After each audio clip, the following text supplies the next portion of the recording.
আসসালামু আলাইকুম। হ্যালো দর্শক, যাদের ৩টা গাভী আছে তাদের একটি সংসারে ৫-৬ জন লোক থাকলেও ওই ৩টে গাভীতেই তার সংসার অনায়াসে ভালোভাবে চলবে এবং সেটা আপনার মাধ্যমে করতে পারবেন। সেটা কিভাবে? আসলে আমরা কি করি জানেন, একটা দুটো বা ৩টে গাভী যখন ক্রয় করি কর্মচারীর উপরেই ছেড়ে দিই। কর্মচারীর উপরে ছেড়ে দেওয়ার কারণে আপনি লসের সম্মুখীন হয়ে যান। কিন্তু আপনি যখন দুটো বা ৩টে গাভী নিয়ে পালন শুরু করেছেন তখন আপনাকে অবশ্যই নিজে কাজ করতে হবে খামারে, এবং যতটুকু পারেন ততটুকু সময় আপনি অবশ্যই ওর পিছনে ব্যয় করতে হবে আপনাকে। আসলে ভাই, ডেয়ারি খামার বা এই যে গাভীর খামারে আসলে কোনো দিন লস বলে আমি কোনো শব্দ বুঝি না, কারণ আমরা নিজেই এই খামারে কাজ করি এবং ইনশাল্লাহ আপনাদের দোয়ায় আজ তাক এখনও কোনো দিন লোকসান হয়নি। হ্যাঁ, বাছুর মারা গেছে, রোগ ব্যাধি হয়েছে, তারপরেও আমরা এখনও টিকে আছি এবং এখনও কোনো দিন ইনশাল্লাহ আমাদের লস হয়নি। এটা কিভাবে সম্ভব হয়?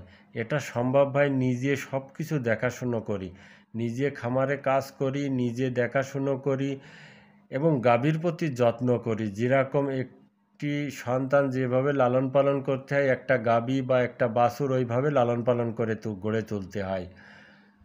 অনেক কষ্ট করে পরিশ্রম করে গড়ে তুলতে হয়। আসলে এক গাভীর মুখে দুধ ভাই, আপনি মুখে খাবার দেবেন না তাহলে দুধের আশা কিভাবে করবেন আপনি? আর বেশি বড় জাতের গরু আসলে নতুন যারা খামার করবে তাদের জন্য দরকার নেই, কিন্তু যে নতুন খামার শুরু করেছে ১৫ লিটার ১২ লিটার বা ১৩ লিটার এই গাভী দিয়ে শুরু করলেই এনাফ।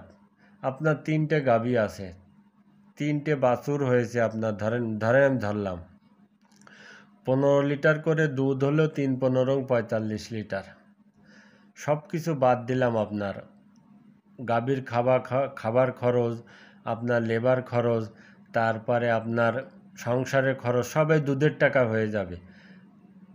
তারপরে যে বাছুর ৩টে আপনি বিক্রয় করবেন ৬ মাস পরে, বিক্রয় করতে গেলে কমসে কম আপনি ৩ লাখ টাকা বিক্রি করতে পারবেন। তাহলে এটা ৩ লাখ টাকা আপনি একটা ক্যাশ দেখতে পারবেন, একসাথে অনেকগুলো টাকা আপনি দেখতে পারবেন এবং আপনি ওই টাকাটা দিয়ে সংসারে অন্য কোনো কাজে লাগাতে পারেন। আপনি মনে করেন না আমি সংসারে লাগাবো না, একটা গাভী ক্রয় করবো, আবার তাও করতে পারেন। কেউ আবার জমি ক্রয় করে, কেউ আবার গাভী ক্রয় করে, কেউ আপনার শেড নির্মাণ করে যদি গাভীর সংখ্যা বাড়াতে চায়, কেউ আবার করে যে আমার গাভী আছে, আমি এর থেকে ভালো মানের বীজ দিয়ে বকনা বাছুর তৈরি করে ভালো একটা গাভী তৈরি করব। ওইটি সবচাইতে ভালো হয়। যদি বাড়ির থেকে একটা গাভী তৈরি করা হয় ভালো মানের বীজ দিয়ে, গাভীর ভালো যত্ন করে, তাদের খাবার দাবার ঠিক রেখে, তাহলে সেটি সবচাইতে ভালো হয়।